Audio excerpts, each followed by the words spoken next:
Yeah. what was, where do you come from? Who are your parents? And then how did you come to become an attorney? Yeah, great. How much time do we have? Just kidding. Yeah, well, I'm born and raised in Elgin. So anyone who really knows me knows that I'm a big Elginite. I love my town, especially because I feel that I'm a product of my community. I really feel that the people I've met along the way have really shaped who I am and where I am today.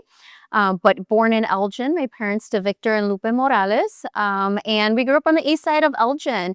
My parents were really focused and thought it was important to put us in a school to educate us. And so they chose a Catholic school. It was really important to them that we had that Catholic upbringing, but also that um, school education that was very orderly. We wore uniforms. So they really put a lot of emphasis on our education. And so they made that really important. And yeah, so I went to St. Joseph, I went to Catholic school, and then I went to St. Edward, a Catholic school after that.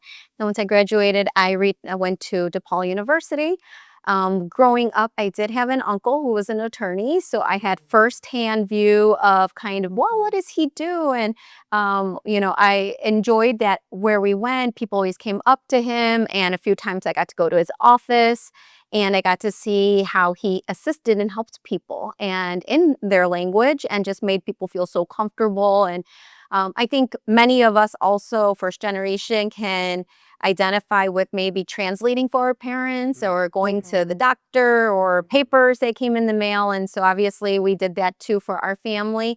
And those circumstances kind of put me at least into a path of like, maybe that's what I want to do. I'm already doing it here. And, I wanted to make sure that it just kind of instilled that path, I think, into me of wanting to be an attorney later on.